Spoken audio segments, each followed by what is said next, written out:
Je vous remercie de m'inviter à votre colloque. Alors, on n'a pas une entrée habituellement spécifiquement par le paysage. Je vais dire oui, bon, je ne sais pas si je vais pouvoir parler de paysage, mais finalement, en cherchant à trier des projets sur ce croisement entre l'énergie et le paysage, parce que notre entrée un peu de prédilection, c'est l'énergie, bon, j'ai fini par trouver quand même pas mal de choses. Donc je me suis rendu compte qu'on faisait pas mal de paysages finalement. Et donc ce qui m'intéresse, enfin c'est pas le paysage en tant que tel, mais ce qui m'intéresse là, c'est la relation, qui est la question qui est posée, il me semble, aujourd'hui, entre comment les questions énergétiques, à la fois sont susceptibles de faire changer un certain nombre de choses dans les projets eux-mêmes, dans la façon de les faire, dans les pratiques, dans les gouvernances, dans le jeu des acteurs, etc. Donc là, j'ai choisi des projets qui font ce lien toujours entre projet et paysage, avec une interprétation parfois un peu libre de la question du paysage. On va commencer par un sujet que j'aime assez, qui est... je vais regarder le temps, parce que j'ai peur d'être un peu long. Ok, une minute. Donc, on a été questionné sur un projet de ville nouvelle au Maroc, Zenata, qui est au nord de Casablanca. Alors, je veux dire, on pourrait faire des villes nouvelles, déjà en termes de sobriété, c'est pas terrible. Bon, le Maroc, c'est pas la France, donc il y a un exode rural important au Maroc avec une concentration des populations aux abords des grandes villes. Et l'offre n'étant pas en adéquation avec la demande, il y a pas mal de structures bidonvillesques qui se créent autour des grandes villes du Maroc. Donc le royaume a décidé la création d'une petite dizaine de villes nouvelles, dont celle-là, donc Zenata, qui se trouve... Alors c'est dommage, j'ai pas mis de plan de situation. On est en bordure maritime, là on voit ça un peu ici, là, on est en bordure maritime. Si vous continuez par là, vous allez tomber sur Casablanca. Si on continue par là-haut, on va tomber sur Mohamedia. Et sur ce territoire, donc, qui est quand même 1600 hectares à urbaniser, ce que je montre, c'est pas 1600 hectares, c'est le projet sur ce qu'on a appelé l'axe métropolitain, c'est une première tranche. Bah, c'est assez rare comme question, puisque on part de pas grand-chose. On a quelques infrastructures existantes, mais sinon on a un système dunaire et quelques structures donc, de bidonville. Et l'idée c'était de se dire, bon, qu'est-ce qu'on fait quand on a la possibilité d'inscrire les infrastructures territoriales, très très en amont, donc d'une ville, sur ce territoire au Maroc. Au Maroc, alors, juste pour la petite histoire, parce que ça fait réfléchir sur les questions environnementales et référentielles, etc. On avait déjà commencé à travailler au Maroc avec Bernard Reichen sur un sujet à Anfa. Là, c'est le site de l'ancien aéroport de Casablanca.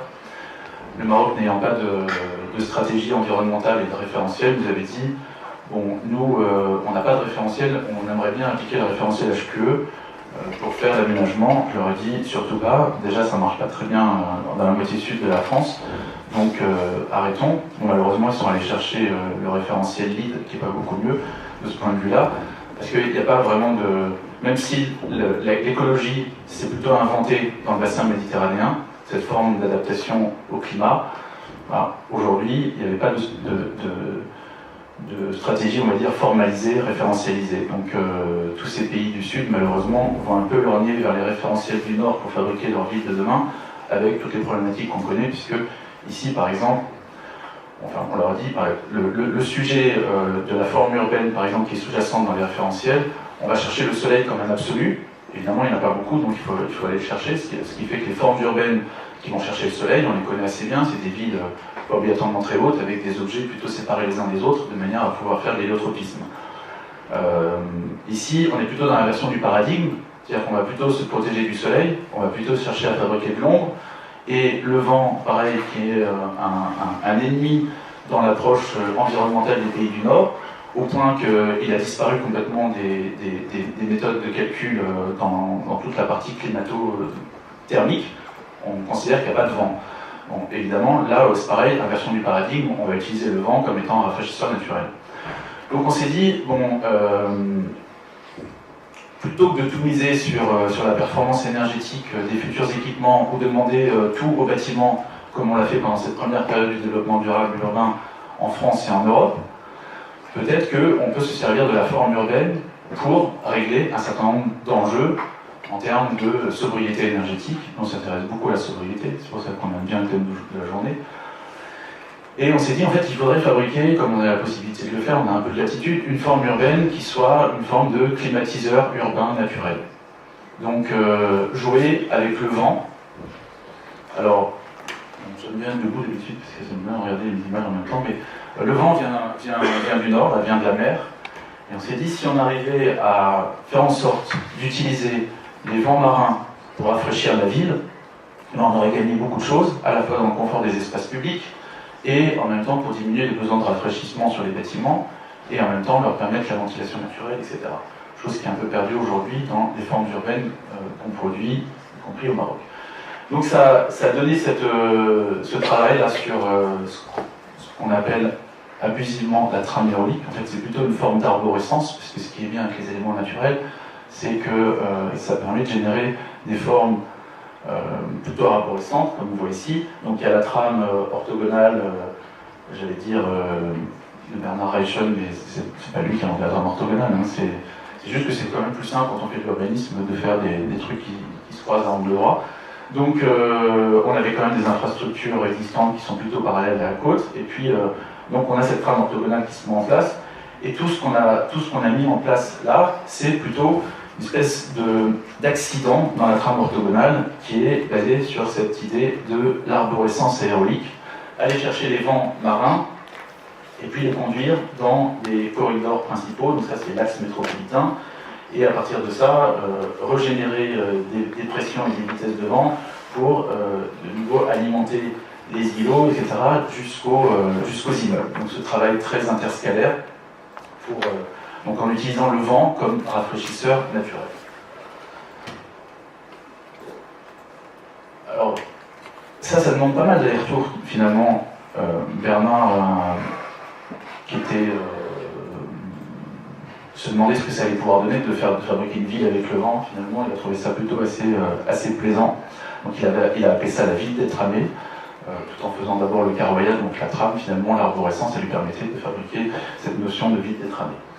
Et ce qui est assez beau dans l'histoire, là, c'est que cette arborescence aérolique, donc c'est devenu, puisque rafraîchir pour rafraîchir, c'est bien, évidemment, en termes de sobriété, c'est parfait, mais on a croisé la trame aérolique avec la trame bleue, la trame verte, parce que pour fabriquer un rafraîchisseur, il faut du vent, il faut du végétal et de l'eau. Un truc assez connu quand on faisait chaud, d'ailleurs il fait vraiment chaud ici. Moi je raconte toujours qu'on fait que grâce au végétal, on fait de l'îlot de fraîcheur urbain. Malheureusement, ça ne marche pas très bien. Donc, eau, végétal et vent, ça fabrique ce rafraîchisseur naturel, le drap trempé dans l'eau qu'on mettait devant une fenêtre pour faire du rafraîchissement. C'est exactement ça, mais à l'échelle urbaine.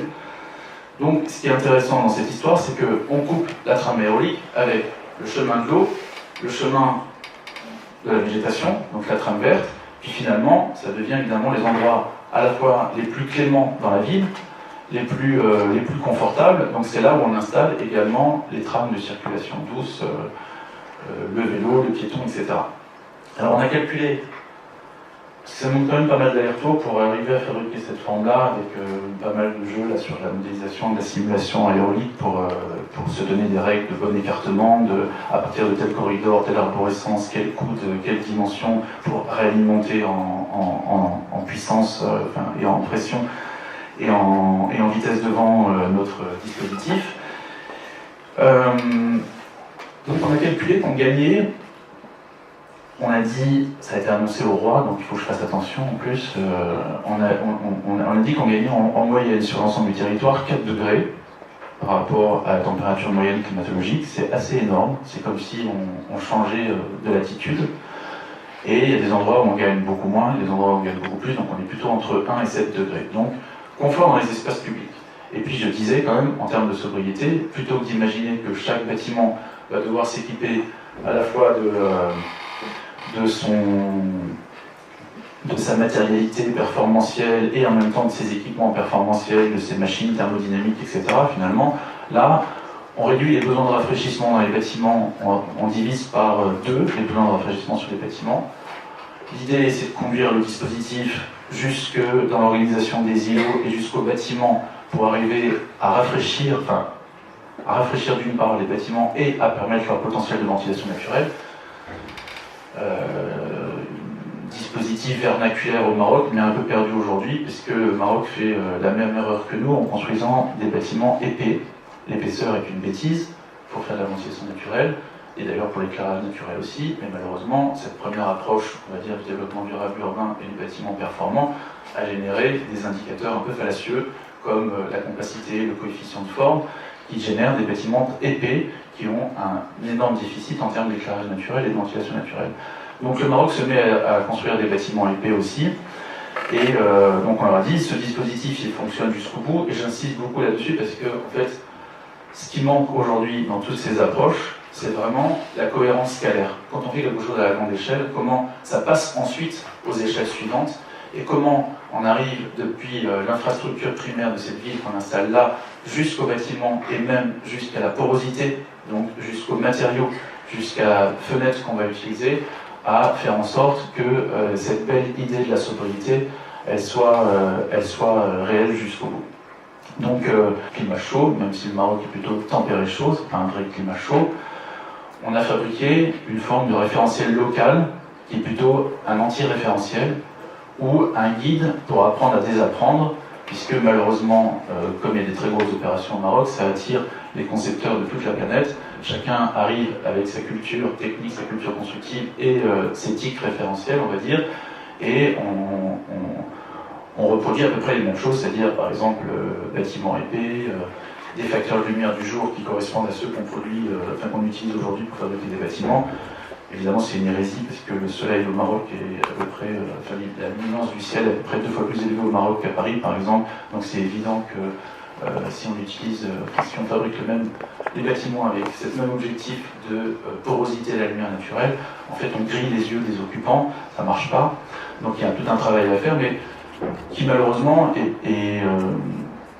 c'est devenu tellement des standards de la conception aujourd'hui, des référentiels environnementaux, qu'on oublie, quand on change le climat, qu'il faut changer de référentiel et de logiciel. Donc en fait ce guide cherche plutôt à désapprendre en allant revisiter des dispositifs vernaculaires. On ne s'éloigne pas vraiment de la question du paysage, parce que pour moi ça en fait partie, c'est plutôt la question de retrouver une forme d'environnement comme milieu. L'environnement au départ c'est plutôt une notion de voisinage. Alors c'est très anthropocentré comme notion d'environnement, c'est ce que peut comprendre l'homme de quelque chose qui est par nature inconnu, l'univers inconnu. Et donc l'environnement, c'est sa capacité de comprendre cet univers inconnu. Donc il y a vraiment à la fois cette relation de proximité, de voisinage, et en même temps de relation. Donc plutôt une forme dynamique. Avec cette approche de l'environnement contemporain, on a inventé un tas de choses très très bien, évidemment. Le fait de lutter contre le changement climatique, c'est très bien. De s'intéresser aux ressources, c'est parfait. Par contre, quelque part, en inventant des indicateurs un peu abstraits, ces référentiels qui véhiculent ces indicateurs un peu abstraits, comme 1 kWh d'énergie primaire par mètre carré chaude, par exemple, ça parle pas trop. Finalement, on a inventé un environnement plutôt abstrait, ou une façon d'appréhender l'environnement par l'abstraction, mais on a un peu perdu cette idée de l'environnement comme milieu, et donc la recherche qu'on fait, nous, c'est de réunir on va dire, le gain apporté par la connaissance sur l'environnement comme abstraction, et en même temps retrouver cette idée de l'environnement comme milieu. Donc il y a bien une question paysagère, en fait, quand on a dans ce guide, on revisite des dispositifs vernaculaires. Je disais, le bassin méditerranéen est certainement le lieu de la proto-écologie, ou de l'invention de l'écologie, dans cette approche de l'adaptation des hommes à leur climat, la façon dont on construit les villes, les matériaux qu'on va utiliser, entre les villes blanches pour ne pas recevoir de soleil, au contraire des villes sombres pour aller capter le soleil, etc. Donc il y a bien cette approche, on va dire, de l'environnement et du paysage au sens large.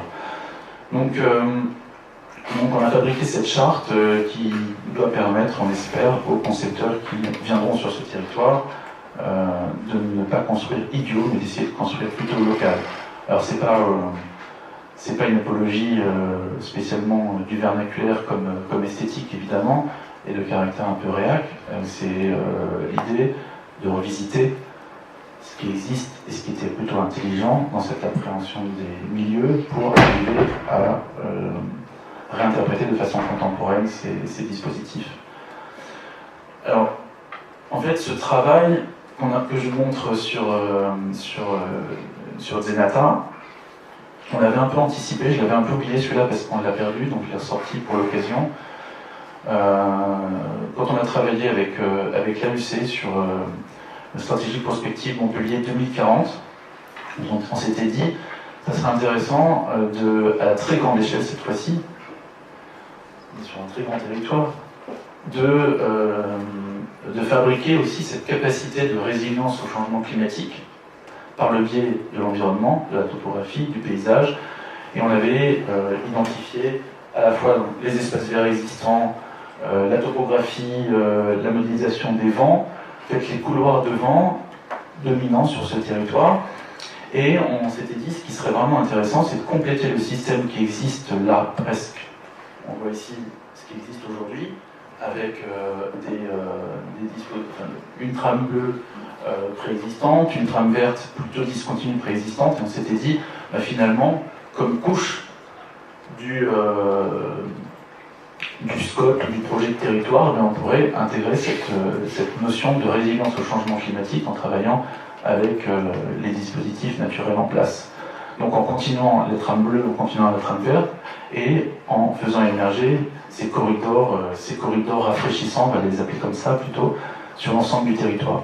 Ça, c'est obligé à un moment faire des prescriptions sur des lieux qui devaient rester vierges et dans lesquels on renforçait plutôt la présence de l'eau par la topographie et la couverture végétale et les lieux qu'on pouvait urbaniser. Donc ça nous permettait de faire on va dire un SCOT ou une stratégie d'édensification de ce territoire sur cette base vraiment de paysages sobres et de paysages rafraîchissants à la source.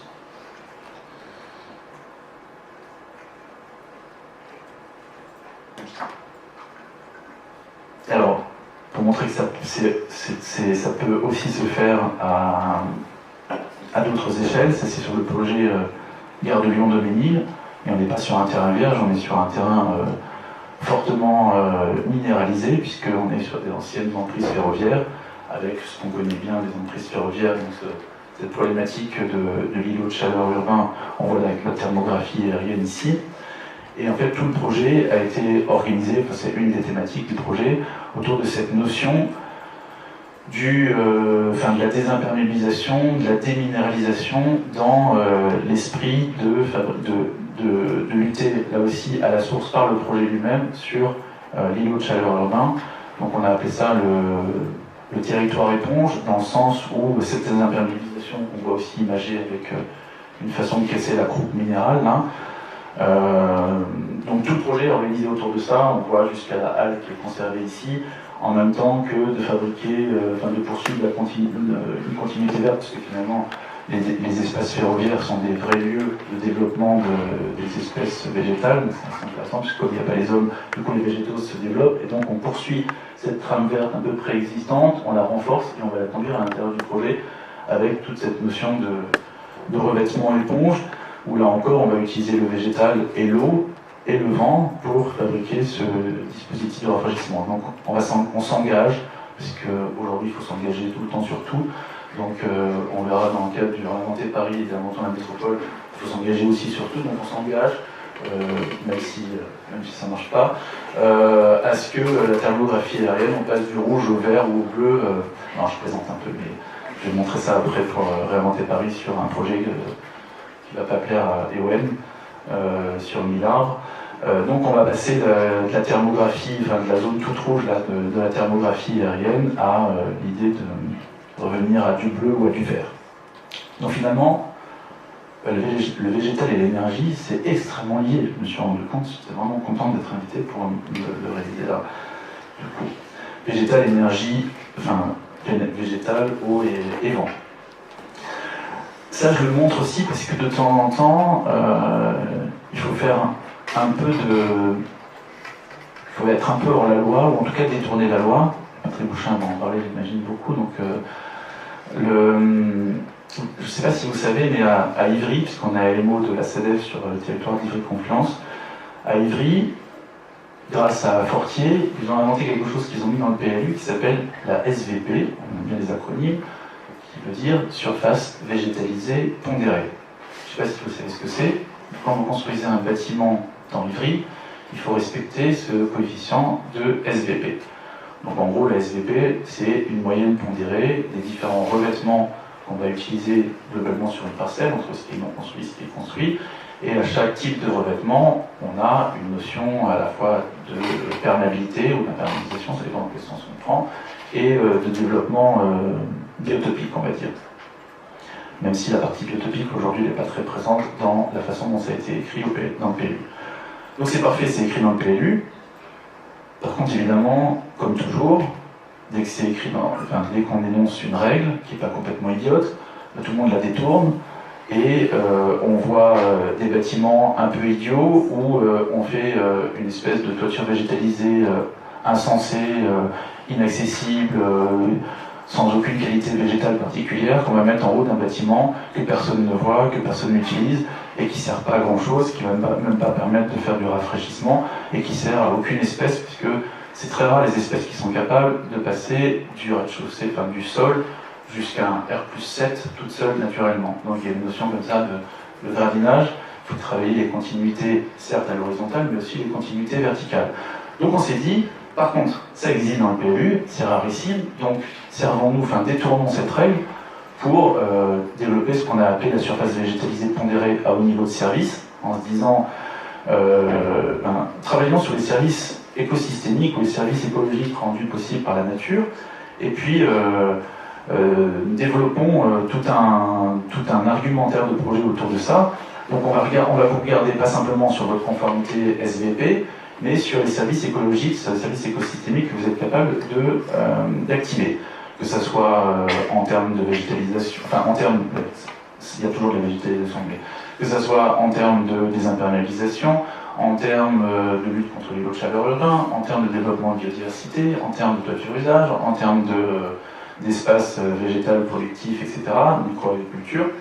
Donc on est en train d'écrire cette règle qui pour l'instant est une règle qui sert au sein du secteur Ivry-Confluence, donc piloté par la SADEF. Donc tous les projets qui sont regardés par la SADEF et par nous sont regardés sur cet angle-là.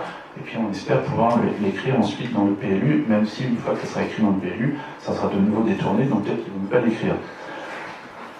Bon, je passe un peu vite parce que je suis déjà à 23 minutes. Pour dire aussi que la question, quand on pose le rapport entre l'énergie et le paysage, finalement ça arrive à réinterroger même les produits immobiliers, pour parler grossièrement, mais à force de rencontrer des promoteurs. Par exemple, là, il y a un petit projet que j'aime beaucoup, qu'on a fait avec Charles Filadix, qui est l'école de la biodiversité sur Boulogne 100% minéral. Il y a eu, on avait un cahier des charges extrêmement intelligent qui disait, peut-être grâce aux équipements, on peut favoriser un peu de la biodiversité, puisque sur cette partie en train d'être organisée à Boulogne, on est vraiment très très très minéral. Et donc ce cahier des charges, alors je le montre juste comme ça de façon un peu subliminale, c'est une école, ça se voit pas, ça c'est l'extérieur évidemment, de l'autre côté c'est quelque chose qui développe en gradin avec 2 cours, etc. Mais d'un côté, c'est un peu Janus, d'un côté on est école, avec une vraie école, avec des vraies classes, avec des vrais cours, etc. Puis à l'extérieur, on fabrique ce manteau, ce mur très épais, qui est un accueil de la biodiversité. Alors ce mur très épais, il fonctionne comment? Là vous pouvez vous dire, mais ok c'est bien, mais par contre il n'y a plus de lumière, en fait c'est un gymnase. Il y a c'est un groupe scolaire avec 2 écoles et un gymnase. Donc là le gymnase il est éclairé de l'autre côté, il est éclairé zénithalion, etc. Mais du coup, ce mur, il a été fabriqué avec des dispositifs de béton préfabriqués, très épais, avec un jeu où on travaille sur des milieux. Erwin a parlé des milieux tout à l'heure. Donc on a fait une cartographie des milieux en fonction du soleil, du vent, de la pluie, etc.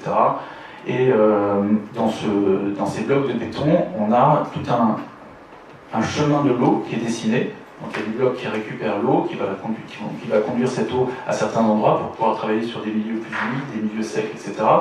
Et puis tout cet étagement, donc on a travaillé avec un écologue, tout l'étagement dont je parlais tout à l'heure, qui va permettre aux espèces végétales et et l'animal de migrer et de pouvoir passer en effet du sol jusque là-haut, avec au lieu d'accueillir des insectes, des oiseaux, etc. etc. Celui-là, je ne sais pas pourquoi je l'ai mis en avant sur la tour Richter, mais pour dire que, je ne sais pas si c'est par rapport à la métaphore du végétal, on dirait, on a une espèce de référence végétale au bâtiment lui-même, mais pour dire que ça interroge même, là on s'éloigne peut-être un peu de la question du paysage, mais encore que, en fait, cette petite tour à Montpellier, qui en travaux, hein, elle va ressembler à ça. On est assez content. Donc, ces grandes avancées là, ce sont des interfaces environnementales.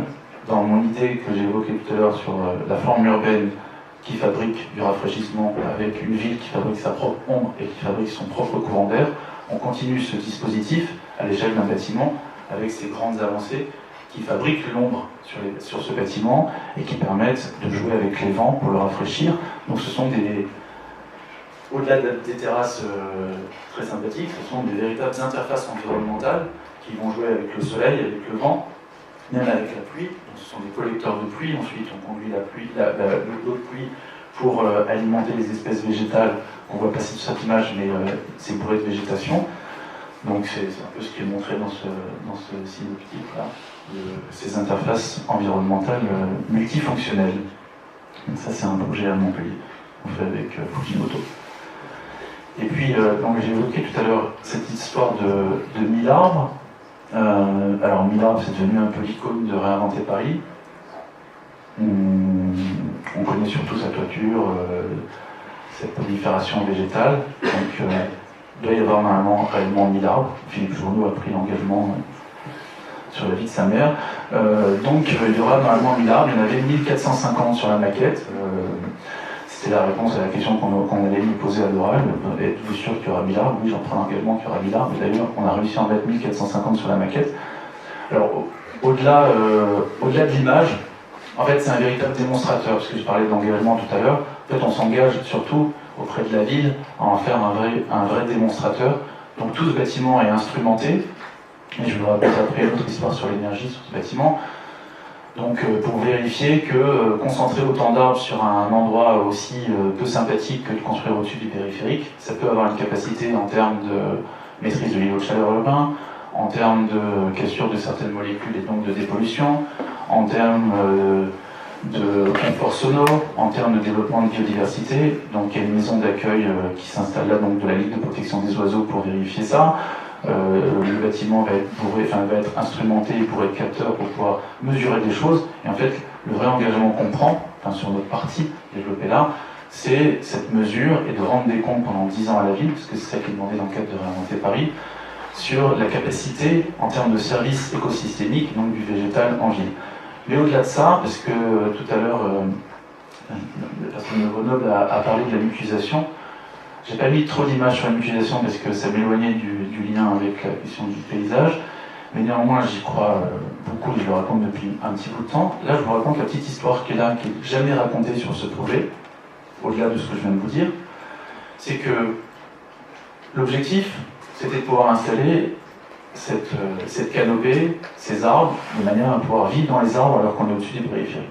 Donc évidemment, dans la surenchère de Réinventer Paris, avec chacun qui disait « moi je fais mieux, je fais bâtiment énergie positive, ouais, moi je fais bâtiment énergie positive 2040, etc. » Donc à un moment on a dit « bon Franck, ça sert à rien, enfin ça suffit pas d'être plan climat, d'être juste bien, quoi. Il faut être vraiment très très bien, donc il faut absolument être BPOS, il y en a d'autres qui sont BPOS, donc bâtiment énergie positive. » Je dis bah, je veux bien être BPOS, mais il faut enlever tous les arbres et on va bourrer la toiture d'énergie renouvelable, donc je ne sais pas si c'est l'objectif de ce projet. Ce qu'on a proposé ici, on avait déjà essayé de développer avant sur l'île de Nantes au travers d'une notion qu'on a appelée la bourse de durabilité, c'est de se dire, si on ne fait rien, un bâtiment comme celui-là va consommer ça, on l'amène à plan climat, il consomme ça, et si on voulait l'amener vraiment à la positivité, à la fois il y a un vrai choix à faire entre paysage, mode de vie et production d'énergie renouvelable, d'une part, et puis en même temps, mais je n'ai pas le temps de trop de vous raconter ça dans le détail, en fait on finit par faire de la suroptimisation de gisements marginal, puisque les gisements ne sont pas dans le neuf, ils sont dans l'existant, et en dépense, gagner l'énergie c'est exponentiel. Au début c'est facile à gagner, et plus on va vers le zéro, plus le coût du kilowattheure évité croît de façon exponentielle, ça finit par s'envoler. Donc en termes d'effort gain, c'est une hérésie. Et en termes d'environnement, c'est une hérésie aussi, puisque l'environnement, c'est trouver le bon équilibre. Donc, vraiment, c'est fondamentalement une question d'équilibre. Et donc, évidemment, quand on dit de l'argent, c'est aussi de l'énergie, puisqu'on met en place des dispositifs, de l'isolation, des machines, des équipements, etc. C'est de l'énergie également, c'est de l'énergie de stock. Et donc, gagner de l'énergie de flux en accumulant une quantité phénoménale d'énergie de stock, c'est pas obligatoirement très intelligent du point de vue environnemental. Donc ce qu'on a dit, on a proposé, enfin on l'a dit à l'oral, hein, j'ai juré moi aussi, on a dit, mais en fait on va emmener ce bâtiment à plan climat, et après on l'amène pas à niveau, enfin lui-même à la positivité, parce que ça n'a pas de sens pour tout ce que je viens de vous raconter.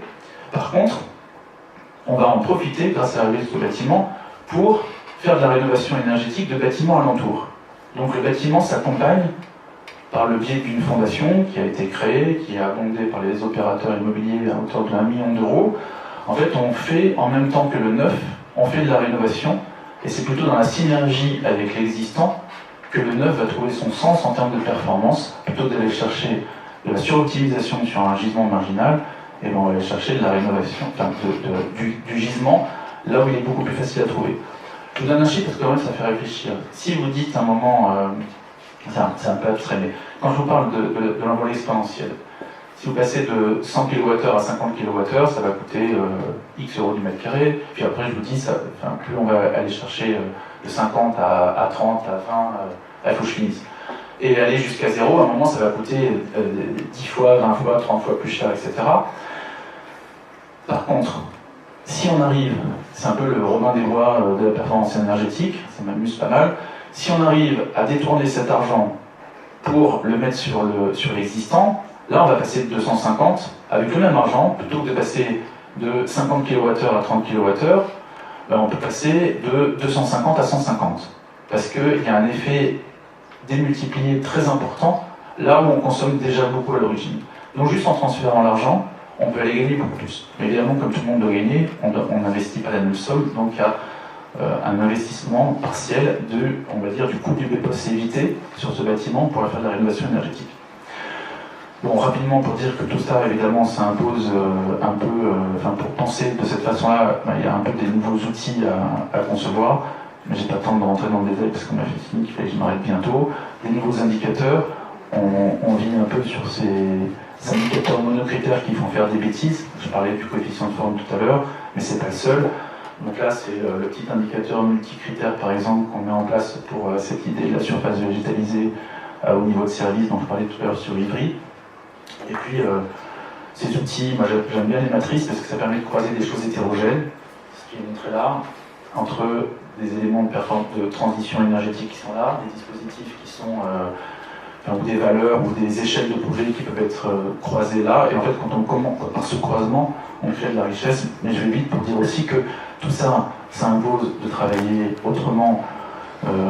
Ça, c'est une forme de construction du projet en temps réel avec l'ensemble des décideurs, des services techniques, avec des cartes à l'appui pour se construire une vision dynamique territoriale autour des questions énergétiques partagées par l'ensemble des acteurs, mais aussi avec les riverains et les occupants. On s'amuse à faire ce qu'on a appelé l'écopolie, où on fait réfléchir les gens sur les valeurs en termes de transition énergétique, de sobriété. Finalement, que désirez-vous fondamentalement? Et comme l'énergie, c'est assez compliqué de parler avec des non-experts de l'énergie, parce que l'énergie ne se voit pas, du coup on le donne à voir sous forme de jeu de rôle, donc il faut pouvoir s'inventer un peu des nouvelles formes de gouvernance. Et puis, je vais m'arrêter là, comme ça, je ne vais pas trop exploser mon temps. Je vous remercie.